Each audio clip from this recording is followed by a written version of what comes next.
गोस्वामी जी का जब जन्म हुआ तो बालक का जन्म होता है तो उसके दांत नहीं होते, पर गोस्वामी जी का जन्म हुआ तो सारे दांत थे उनके।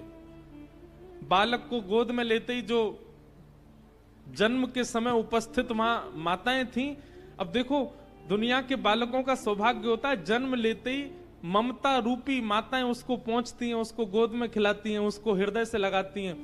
पर गोस्वामी जी का जैसे जन्म हुआ तो जितनी माताएं वहां थी, उन्होंने जैसी बालक को देखा 32 दांत, किसी ने पहुंचा तक नहीं, छोड़ के चले गए। देख करके घबरा गए सब, ये कैसा बालक। जिस समय बालक को हृदय से लिपटाने की स्थिति होती है, सारी माताएं दूर खड़े होकर के तुलसीदास जी को देख रही हैं। क्यों? सारे दांत हैं उनके। और जब सब छोड़ करके चले गए तो छोटे से बालक को क्या पता होता है, पर गोस्वामी जी के मुख से स्वतः ही सबसे पहला शब्द भी प्रकट हो गया। जबकि जन्म लेते बालक से कुछ बोल नहीं पाता वो, लेकिन गोस्वामी जी बोल पड़े, राम। और गोस्वामी जी का प्रथम नाम ही रखा गया था, पूरे गांव में उनका नाम प्रचलित था, राम बोला। क्या नाम था? राम बोला। मां ने प्राण त्याग दिए। कितना सहा गोस्वामी जी ने। पिता ने मन में विचार किया, जो जन्म लेते ही अपनी मां को खा गया, ये शुभ बालक नहीं है। तो एक दासी वहां थी, उस दासी से कहा तुम ले जाओ इस बालक को अपने साथ में। वो दासी ले गई गोस्वामी जी को, उनका लालन पालन करने लगी। लेकिन विधि का विधान, ठाकुर जी, लोग कहते हैं कितनी परीक्षा लेते हैं भगवान हमारी। सुनो गोस्वामी जी का चरित्र। थोड़े ही बड़े हुए थे, दासी के भी प्राण चले गए। दासी के गांव के लोगों ने जाकर के गोस्वामी जी के पिताजी से कहा कि आपका बालक है, आपने दासी को दे दिया था, अब उसके भी प्राण चलेगा, अब इसकी कौन देख रेख करेगा। तो पिताजी बोले, अरे मैं तो पहले ही समझ गया था कि ये शुभ नहीं है। जन्म लेती अपनी मां को खा गया, दासी को दे दिया, उसको खा गया, अरे ये जहां रहेगा सर्वनाश करेगा, मैं तो इसको नहीं रखूं। जिस काल में बालक को प्रेम चाहिए होते, उस काल में खेत में अकेले पेड़ के नीचे गोस्वामी जी बैठे हैं। उस समय बालक तो ये बोल भी नहीं सकता, ये पूछ भी नहीं सकता कि हे नाथ मेरा अपराध क्या है जो मेरे साथ ऐसा कर रहे हो आप। उस काल में बालक को केवल एक चीज की आवश्यकता होती है, भूख लगी तो कुछ मिल जाए बस। चुपचाप गोस्वामी जी बैठे रहते और मन में विचार करते, क्यों सब मुझसे दूर जाते हैं, क्यों मेरे पास कोई नहीं बैठता। जैसे सबके बालक गोदों में रहते, मैं क्यों नहीं उसका अधिकारी हूं।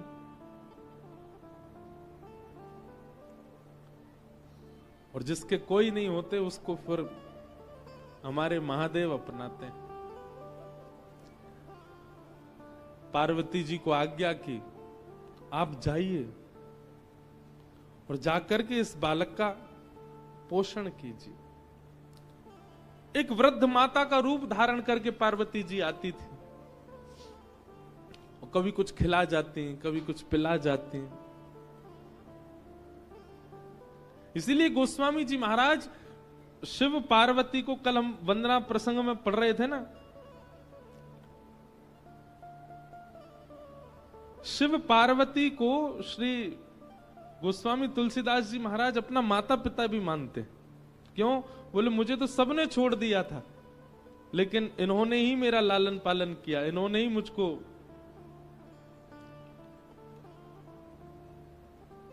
गुरु पित मात महेश भवानी, गुरु पित मात महेश भवानी, प्रणवउ दीन बंधु दिन दानी, प्रणवउ दीन बंधु दिन दानी, गुरु पितु मात महेश भवानी, गुरु पितु मात महेश भवानी। गोस्वामी जी के माता पिता हैं महादेव और पार्वती।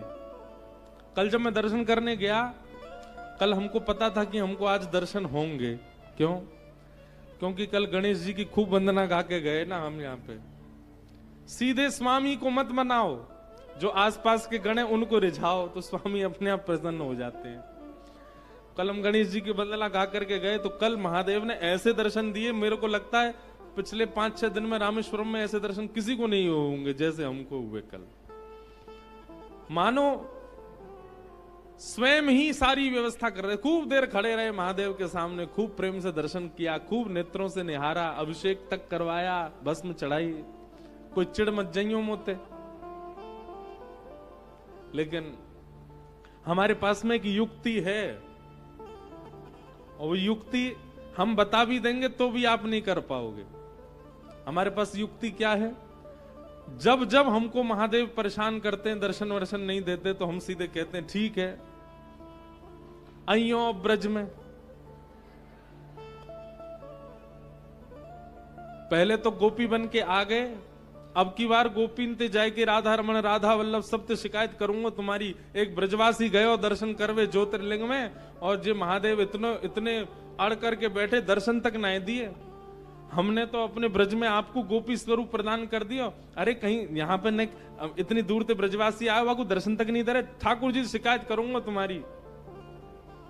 सोई महादेव अपने आप बुला ही लेते हैं। ये काशी में भी हम कर चुके हैं एक बार, और ये हमने कल यहां पर भी किया। हमने कि ठीक है महादेव 2 दिन आए गए, दर्शन की कोई व्यवस्था नहीं,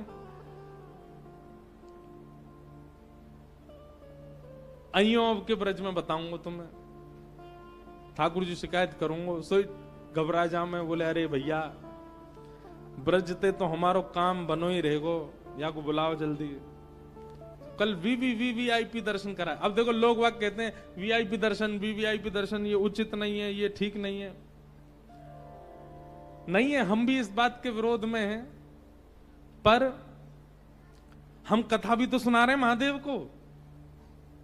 हम व्यास हैं, तो व्यास को दक्षिणा रूप में अगर वीवीआईपी दर्शन महादेव दे दें तो इसमें कोई दिक्कत नहीं। आप भी कुछ सेवा करो, उसके बाद करो वीआईपी दर्शन।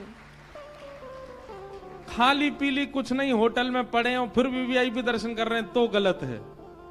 धाम में आके सेवा करो, धाम में आकर के परिश्रम करो, धाम में आके ठाकुर को रिझाने की कोई क्रिया करो, अपने आप वीआईपी दर्शन करो, फिर कोई दोष नहीं है। लेकिन कुछ सेवा कर नहीं रहे, सीधे दर्शन में जा रहे हैं, तो फिर लाइन में लगना चाहिए। थोड़ा तो श्रम करो। हम तो कथा सुना रहे हैं महादेव को, इतनी दूर से चल के आए कथा सुनाने के लिए, तो हमको तो अधिकार है वीवीआईपी दर्शन करने का। आप भी जाओ। अगर कोई आपको कहे हम वीआईपी दर्शन करा देंगे, तो पहले मानस जी की कुछ चौपाइयां सुना देना बाहर बैठ के, सेवा कर देना, तब जाना दर्शन, तो फिर उसका दोष नहीं लगेगा, तो अपराध नहीं लगेगा। आहा। चैत्र मास की नवमी, जिसे राम नवमी कहते हैं, मंगलवार को अयोध्या में राम नवमी का उत्सव मनाया जा रहा था, और उसी समय गोस्वामी जी महाराज ने रामचरितमानस को लिखा। बोलो राजा रामचंद्र भगवान। इसका मतलब मानस कोई पोथी नहीं, कोई ग्रंथ नहीं, कोई किताब नहीं, कोई लिपिबद्ध नहीं, साक्षात राम जी ही हैं। अवधपुरी का बहुत सुंदर वर्णन किया।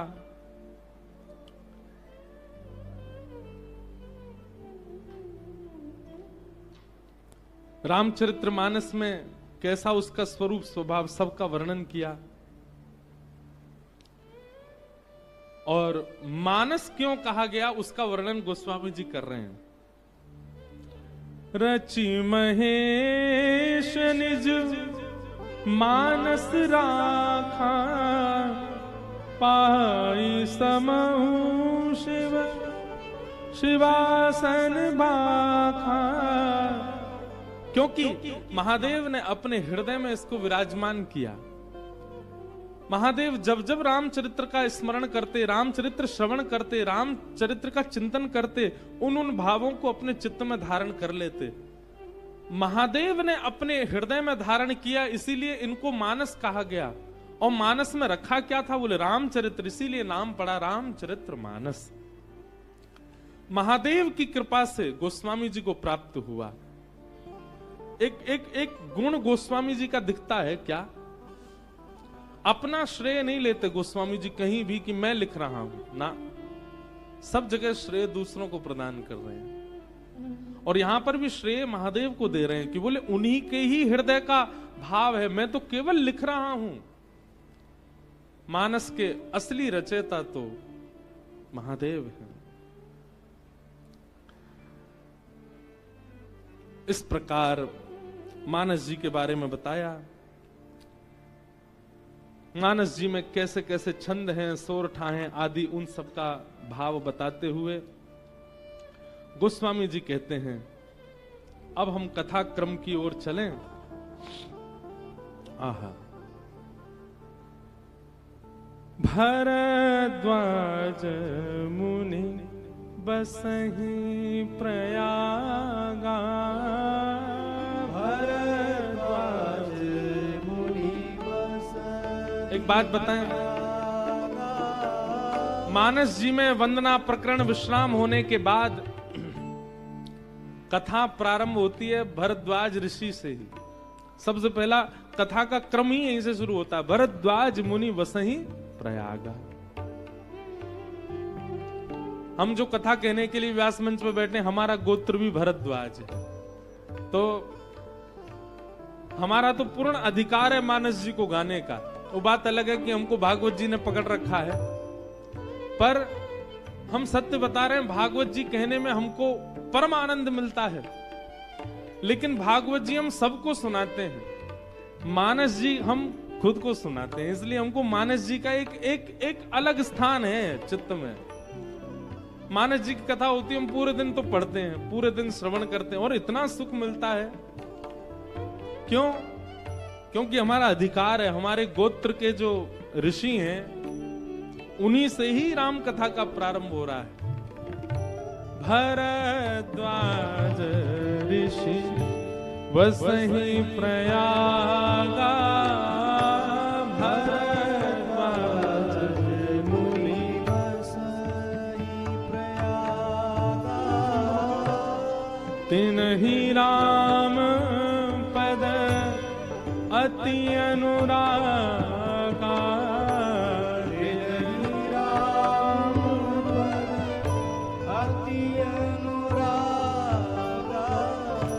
भरद्वाज मुनि बसहि प्रयागा,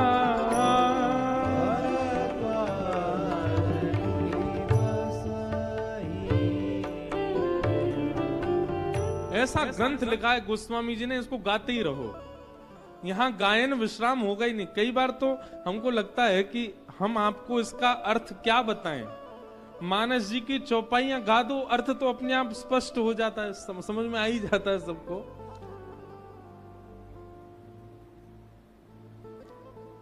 भरद्वाज मुनि प्रयाग में वास कर रहे हैं। माघ मेला चल रहा था और माघ मेला में सब लोग जाते हैं। अभी माघ शुरू होगा, इस बार महाकुंभ भी है प्रयाग का।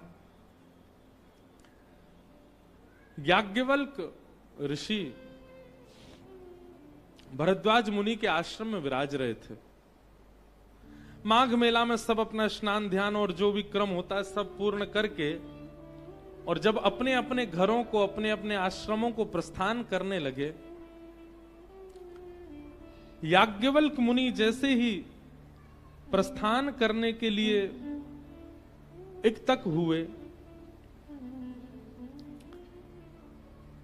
तभी भरद्वाज मुनि ने चरणों में जाकर के प्रणाम किया और कहा, भगवान अभी तो खूब भीड़ भाड़ थी, सब लोगों की चहल पहल थी, माघ मेला में सब लोग आए हुए थे, स्नान आदि कर रहे थे।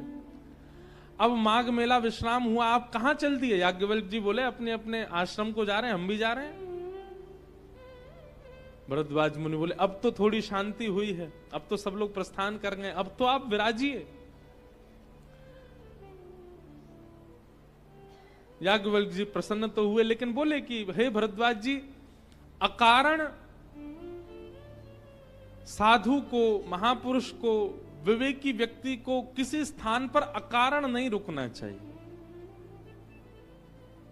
कोई कारण हो रुकने का तो बात बने, पर अकारण कहीं उसका स्थिरत्व एक जगह नहीं होना चाहिए। कोई कारण उससे संपादित हो तो ठीक है। भरद्वाज जी बोले कारण नहीं होगा तो कारण प्रकट कर देंगे ना, पर आप रुकिए। मानस जी के छोटे छोटे भावों में कई चीजें सीखने की हैं। अकारण कभी कहीं मत जाओ, ना कहीं रुको। हम सत्य बता रहे हैं अपनी बात। कथा प्रारंभ के समय में और कथा से पूर्व भी बहुत घूमने की इच्छा होती थी। वहां जाएं, पहाड़ों पर जाएं, समुद्र के तट पर जाएं, उधर घूमने जाएं, विदेश यात्रा पर जाएं। एक बात बुरा नहीं मानिएगा, पर यात्रा पर जाना, छुट्टी पर जाना, घूमने जाना, वह भी एक अकारण प्रयास है। उसमें कुछ कारण सिद्ध नहीं हो रहा है, आप केवल घूमने गए हो। पर ठाकुर जी की ऐसी कृपा हमारे ऊपर कि हम कहीं घूमने भी जाते हैं तो वहां पर भी थोड़ी देर का ऐसे ही सत्संग हो जाता है। विदेश भी जाएं, वहां भी बिना कथा के रह नहीं पाते। इस बार हम गए थे, विदेश यात्रा पर गए कि हमने की कथा नहीं करेंगे, केवल ऐसे ही भ्रमण करके आराम करके आएंगे। पर ठाकुर जी ने ऐसा स्वरूप स्वभाव बना दिया कि जहां बैठते हैं, जहां पहुंच जाते हैं, वहां सत्संग हुए बिना रहता नहीं। फिर गए तो वहां पर भी हुआ। लेकिन ये बात पढ़ करके एक बात समझ में आई कि अकारण आप कहीं भी जा रहे हो, वहां पर भी प्रयास करो कि कोई तो आपका कारण सिद्ध हो। कभी आप हिमालय की यात्रा पर जाओ, समुद्र के तट पर भी जाओ, तो वहां पहले ढूंढ के जाओ। अगर कोई देव स्थान हो तो उसका दर्शन करने का भाव प्रथम रखो कि वो देखने जा रहे हैं, उनको प्रणाम करने जा रहे हैं। तो आपकी यात्रा अकारण नहीं होगी, उसमें कारण सिद्ध हो जाएगा। याज्ञवल्क्य जी बोले कि अकारण कहीं रुकना नहीं चाहिए। अब यहां रुकेंगे तो क्या करना है हमें? भरद्वाज जी तुरंत चरणों में बैठ गए। आहा,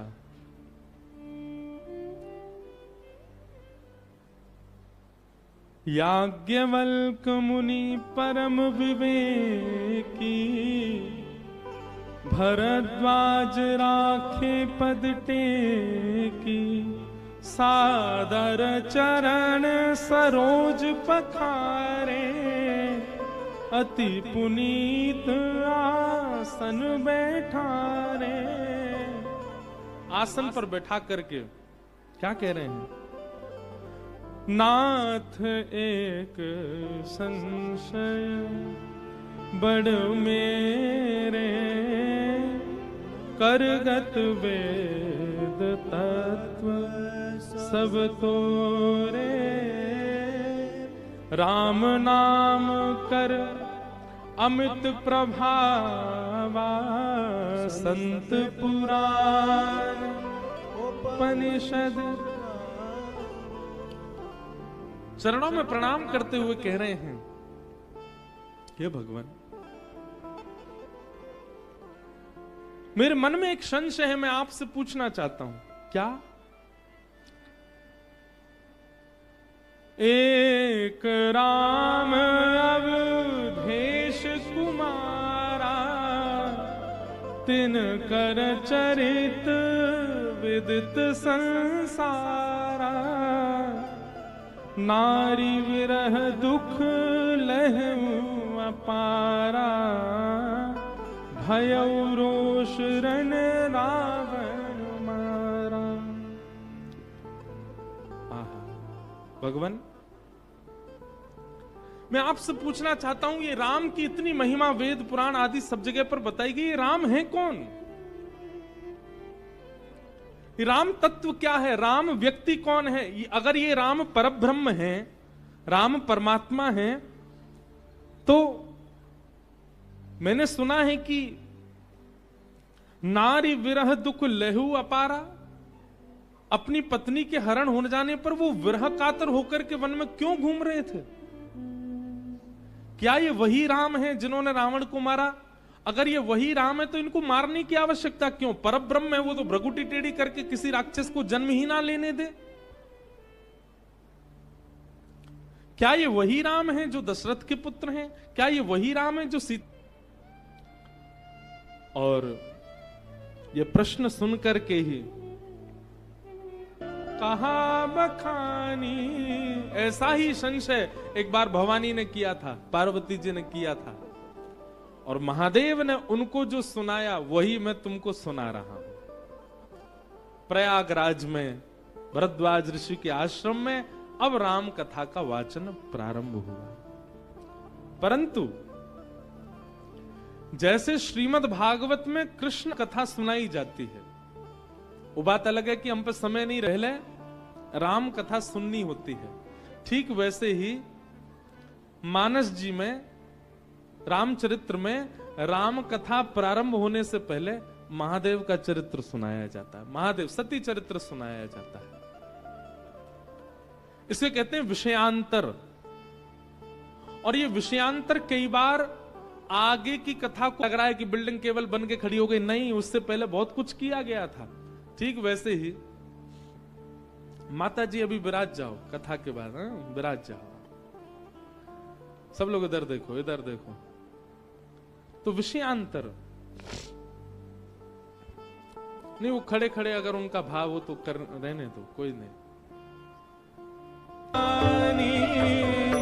संग सती जग जननी भवानी, संग सती जग जननी भवानी, संग सती जग जननी भवानी, पूजे ऋषि अखिलेश्वर जानी, पूजे ऋषि अखिलेश्वर जानी, राम कथा मुनि वैज बखानी, राम कथा मुनि वैज बखानी, सुने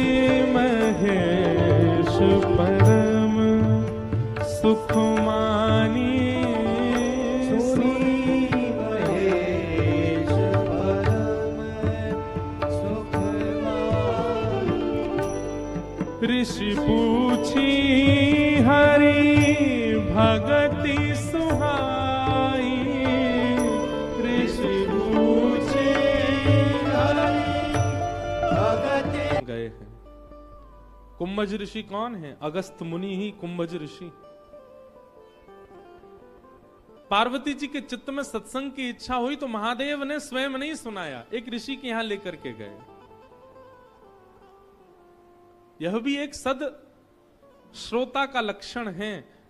स्वयं जानते हैं महादेव, परंतु मन में विचार आया कि हम कहीं ना कहीं इनके पति हैं, हमारे प्रति खूब श्रद्धा है, खूब भाव है, खूब समर्पण है, पर फिर भी राम जी के यश को हम सुनाएं तो कहीं हो सकता है लेश मात्र भी इनके चित्त में कोई अन्य भाव आ गया तो चरित्र के प्रति इनका अपराध बन जाएगा।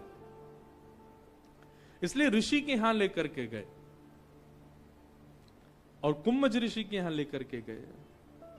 अब यहां गोस्वामी जी के शब्द देखो, सब जानते हैं, पर जो नहीं जानते, जैसे कि मैं प्रथम वक्ता हूं, इसलिए मैं भी एक एक बात कहना चाहूंगा कथा में। गोस्वामी जी की लेखनी को बहुत ध्यान से सुनना है। ये सारे जितने भी चौपाइयां हम गा रहे हैं, इनमें शब्दों को देखना है। गोस्वामी जी क्या कह रहे हैं? शंकर जी अकेले नहीं गए, संग में कौन गए हैं? संग सती जग जननी भवानी, साथ में सती गई हैं। कौन है सती? केवल सती कह देते तो भी पूरी दुनिया समझ ही रही थी, पर उपमा देकर के कहा कौन? बोले जग जगनी भवानी, जननी भवानी, पूरे विश्व की जननी, पूरे विश्व की मां, पूरे विश्व की पालन करता श्री सती जी साथ में गई हैं।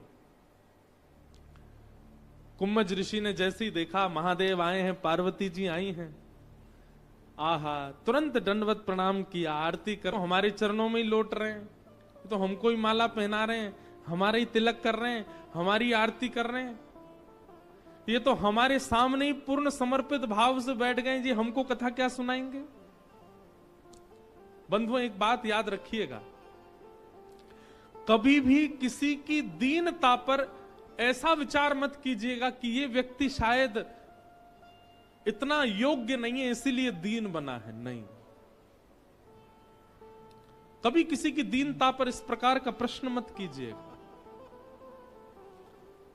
आज सती जी से बहुत बड़ा अपराध हो गया एक भगवत वक्ता के लिए। वक्ता चाहे जैसा हो, भले ही आपसे उम्र में छोटा है, भले ही आपसे ज्ञान में भी इतना वयोवृद्ध नहीं है, भले ही आपसे धन में भी तीक्ष्ण है, वक्ता है, आपको उसको सम्मान देना होगा। आप वक्ता को सम्मान दीजिए, कथा अपने आप आपको परिवर्तित कर देगी। अगर वक्ता के प्रति आपका सम्मान का भाव नहीं है तो वही होगा जो सती जी के साथ में हो रहा है। संपूर्ण सती चरित्र में जो विचलनता आई है, जो डगमगाहट आई है, वो केवल इसलिए आई क्योंकि कथा और कथा के वक्ता के प्रति उनका ऐसा भाव हो गया। सती जी बोली, ये हमको क्या कथा सुनाएंगे, ये तो हमारे ही चरणों में लौट रहे हैं, हम तो इनसे जगदीश्वर के बारे में जानने आए थे, जे तो हमको ही जगदीश्वर मान रहे हैं, ये हमको क्या कथा सुनाएंगे। वक्ता के प्रति सूक्ष्म अपराध बन गया सती से। राम कथा मुनि वर्ज बखानी, सुनि महेश परम सुख मानी। महादेव की स्थिति तो ऐसी हो गई कि यहां कुम्भज ऋषि कथा सुना रहे हैं और महादेव भाव विह्वल होते जा रहे हैं। ऋषि पूछी हरि भगत सुभाई, कही शंभु अधिकारी पाई। महादेव अधिकारी हैं, इसीलिए उन्होंने जो भी कथा कुम्भज ऋषि ने सुनाई उसको प्रेम से श्रवण किया। कथा श्रवण करने, कुछ दिन तक कथा श्रवण करने के बाद मुनि सन विदा माग त्रिपुरारी, चले भवन संग दक्ष कुमारी। पहले क्या कह रहे थे, बोले कुम्भज ऋषि की यहां कथा सुनने के लिए जब आए तो संग में कौन आए, संग सती जग जननी भवानी। और अब कथा सुनने के बाद वापस जा रहे हैं तो गोस्वामी जी कह रहे हैं मुनि सन विदा माग त्रिपुरारी, चले भवन संग दक्ष कुमारी। अब सती नहीं है वो, अब जगनी भवानी नहीं है, अब जगत जननी नहीं है, अब कौन है, बोले दक्ष। दक्ष माने की अहंकार, उसकी पुत्री, अहंकार की बेटी अब साथ में जा रही है। क्यों? एक वक्ता का अपमान किया है, एक वक्ता के प्रति मानसिक अपराध किया है सती जी ने। श्री चैतन्य महाप्रभु से सीखिए। चैतन्य महाप्रभु के चरित्र में आता है कि वक्ता चाहे जैसा हो, उसके मुख से कृष्ण निकलता है ना, महाप्रभु जी वहीं बाहु विह्वल होकर के गिर पड़ते हैं। उन्होंने कभी भी वक्ता को किसी रूप या स्वरूप से आकलन नहीं किया। वक्ता है वो पूजनीय है, वंदनीय है। हम एक बात कहें, कथा चाहे कितनी अच्छी हो, वक्ता के प्रति केवल जब तक वो व्यासपीठ पर है तब तक सम्मान रखो। आप सब रखते हैं हमारे प्रति, हम अपने लिए नहीं कह रहे हैं ये बात, हम सबके लिए कह रहे हैं, चाहे कोई वक्ता हो दुनिया में। आजकल कलयुग में भी ऐसी स्थिति आ गई कि कई वक्ता भी, अब ये अपराध तो हमसे भी बनना, पर हम सन्मुख जाके तो दंडवती करते हैं। कई वक्ता भी कथा नहीं करते मंच पर बैठ करके, केवल सामाजिक चर्चाएं ज्यादा होती हैं, फिल्मी गीत होते हैं और भी कुछ बहुत कुछ होता है। पर फिर भी सती चरित्र से ये सीखो, कोई व्यास मंच पर बैठे हैं उनको प्रणाम ही करो। हाँ, जब वो व्यास मंच से नीचे आ जाएं तब आप उनको समझा सकते हैं, आप बता सकते हैं कि आप ठीक कर दीजिए, या जो भी वक्ता ऐसा करते हैं उनको आप बोल सकते हैं। पर जब व्यास मंच पर हैं उस समय आप सामने बैठ करके उनके प्रति कुभाव मत लाइए। वो जो कुछ भी कह रहे हैं उसमें राम तो बोल रहे हैं, उसमें कृष्ण तो बोल रहे हैं, उसमें शिव तो बोल रहे हैं, उसमें महादेव तो बोल रहे हैं, उसी से ही सम्मान प्रकट कीजिए।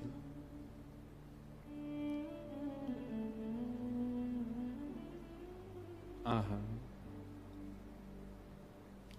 जैसे ही महादेव कथा श्रवण करके आए, महादेव के तो नेत्र सजल थे। महादेव की तो स्थिति ऐसी है कि जब से कुंभज ऋषि के आश्रम से चले थोड़ी देर चलते हैं और फिर बैठ जाते हैं, और बैठ करके भाव में भर करके राम जी को स्मरण करके रोने लग जाते हैं। कथा ऐसा ही कर देती है, ना चल पाएंगे, ना बैठ पाएंगे, ना घूम पाएंगे। महादेव की स्थिति ऐसी हो गई है, बस बार बार रुदन करके प्रतीक्षा कर रहे हैं, ठाकुर जी मुझे दिख जाओ, ठाकुर जी मुझे मिल जाओ, एक बार दर्शन दे दो।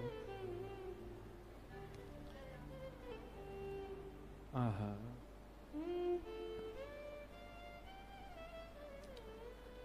ते ही अवसर भंजन मही भारा, हरि रघुवंश लीन अवतारा, पिता वचन तजि राज उदासी, दंडक वन विचरत अविनाशी। यहां महादेव विरह आतुर हो रहे थे कथा श्रवण के बाद, और उसी समय पिता की आज्ञा मान करके जहां रघुवंश अवतार हुआ था, राम जी का अवतार हुआ था, वो पिता की आज्ञा मान करके वन में चले गए थे। और दंडक वन में भ्रमण करते करते सीता जी का हरण आदि हुआ था, और उसी समय राम जी वहां किशोरी जी को खोजते हुए विरह विलाप कर रहे थे, और उसी समय महादेव और सती उसी दंडक वन से गुजर रहे थे।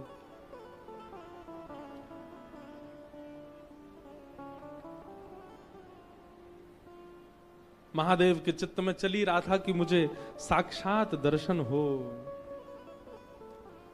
और वो दर्शन हुआ। किस रूप में दर्शन हुआ? विरह विकल नर इव रघुराई, खोजत विपिन फिरत दो भाई, कबहु जोग वियोग न जाके, देखा प्रगट विरह दुख ताके, शंभु समय तेहि राम ही देखा, उपजाहि अति हर्ष विशेषा।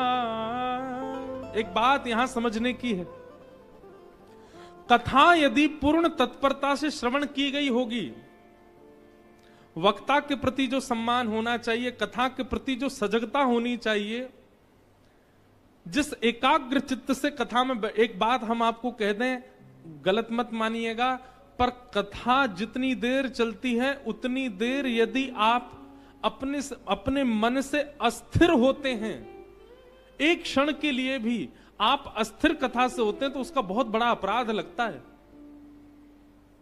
और ये बात हम नहीं कह रहे हैं, महाराष्ट्र के संत हुए श्री नामदेव जी महाराज, श्री नामदेव जी महाराज अपने एक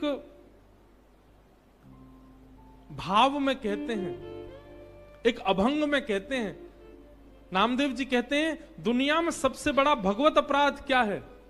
दुनिया में सबसे बड़ा भागवत अपराध क्या है?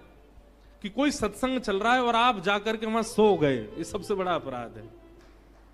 कौन कह रहे हैं? श्री नामदेव जी कह रहे हैं।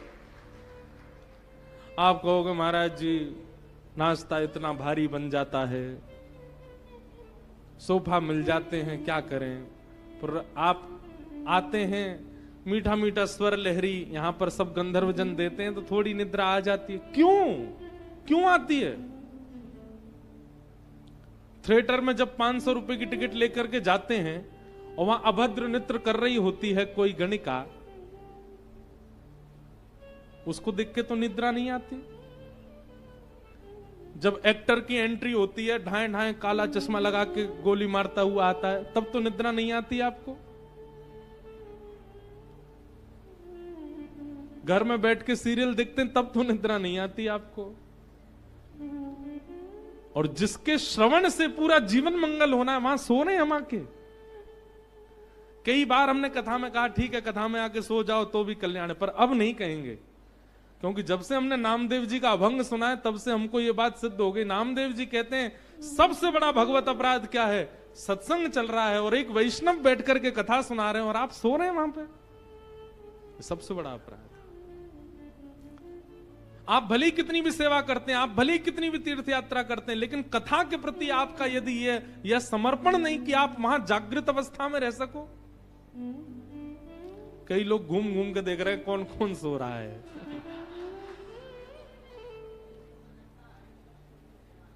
निद्रा नहीं।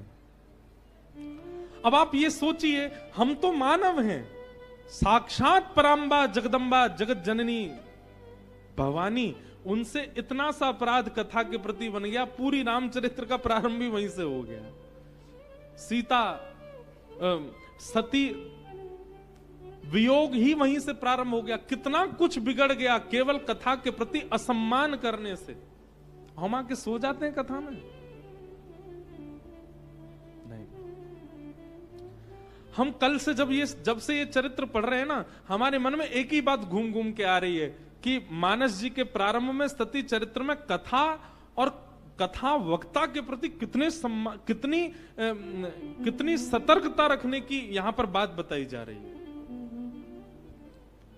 व्यास मंच के बिल्कुल सन्मुख बैठ करके आप व्यास मंच को वो सम्मान नहीं देते, केवल 2.5 घंटे। कितना बड़ा अपराध कर रहे हैं आप।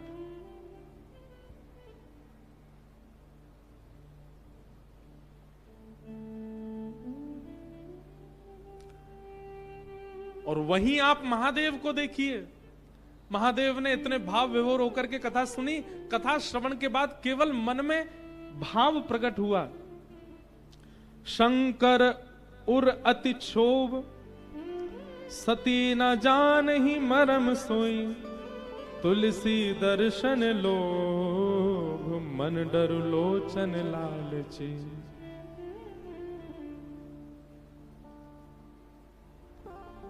शंकर जी को बहुत क्षोभ है इस बात का कि सती मेरे साथ गई और इसने कथा को भाव से श्रवण नहीं किया। लेकिन शंकर जी के चित्त में है कि मुझे राम जी का दर्शन हो जाए। और उसी अवसर विरह विकल नर इव रघुराई, कथा में सजग रहने का यह फल मिला है कि कथा विश्राम होते ही कुछ ही क्षणों में ही राम जी का प्रत्यक्ष दर्शन हो गया। महादेव को दिख गए सामने। आहा, जैसे ही दिखे हैं राम जी दूर से दिखने लगे। और राम जी की स्थिति क्या है? विरह व्याकुल हैं राम जी। वृक्षों को स्पर्श करके रुदन कर रहे हैं, ढूंढ रहे हैं अपनी सीता जी को। लक्ष्मण जी और राम जी की ये विरह अवस्था का दर्शन महादेव को हो रहा है। दूर खड़े महादेव दर्शन कर रहे हैं। और जैसे ही इस अवस्था का दर्शन महादेव ने किया, तुरंत कह पड़े, जय सच्चिदानंद जग पावन, अस कहीं चले मनोज न सावन, चले जात शिव सती समेता, पुनि पुनि पुलकत कृपा निकेता, सती सो दशा शंभु के देखी, उर उपजा संदेह विशेषी, उर उपजा संदेह विशेषी। राम जी को देख करके महादेव जय सच्चिदानंद, जय जगत पावन, जय सच्चिदानंद, जय जगत पावन, जय जयकार करने लगे। और दूर से ही राम जी को देख करके कहीं लीला में विघ्न ना हो, कहीं राम जी के इस क्रम में बाधा ना बनूं, दूर से ही दंडवत करने लगे, दूर से ही प्रणाम करने लगे।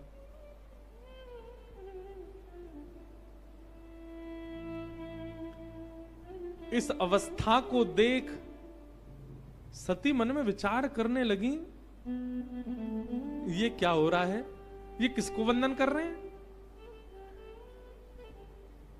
ये विरह आतुर दो राजकुमार घूम रहे हैं, वनवासी राजकुमार घूम रहे हैं, और उनको देख करके हमारे पति परमेश्वर साक्षात जगत नियंता जगदाधार देवादिदेव महादेव उनको प्रणाम कर रहे हैं। यही होता है, सत्संगी व्यक्ति जो है वो विवेकी होता है, और सत्संग के प्रति कुभाव रखने वाले व्यक्ति का विवेक क्षीण हो जाता है। वो समझ ही नहीं पाता कि ये सब स्थिति व्यवस्था क्या चल रही है। संतों के प्रति, तपस्वियों के प्रति, विरक्तों के प्रति, वैष्णवों के प्रति यदि आपकी अपमान बुद्धि प्रकट हो रही है, अपमान बुद्धि मत, किसी का भजन देख करके, किसी के नेत्रों में कथा सुनते सुनते आंसू देख करके आपको उपहास हो रहा है, ये कोई रोने की बात है, ये रो रहा है बेचारा, इसका मतलब है आपसे अपराध बना है कथा के प्रति। सती मन में विचार कर रही हैं, ये सब क्या हो रहा है? हमारे महादेव स्वयं इतने पूजनीय है, महादेव के चरणों में देवता गंधर्व आदि सब लोग नाक रगड़ने के लिए आते हैं, ये स्वयं इतने वंदनीय, स्वयं इतने पूजनीय, और ये वनवासी राजकुमार जो अपनी एक पत्नी के खो जाने पर विरह आतुर होके घूम रहे हैं, ये उनको प्रणाम क्यों कर रहे हैं? सत्संग विवेक बुद्धि प्रदान करता है। सत्संग हमारी स्थिति को ऐसा बना देता है कि हम फिर परिस्थिति समझने लग जाते हैं, पर परिस्थिति देख करके मन में संशय उत्पन्न होना, ये एक प्रकार का सत्संग के प्रति अपमान जब होता है तब ऐसी स्थिति बनती है।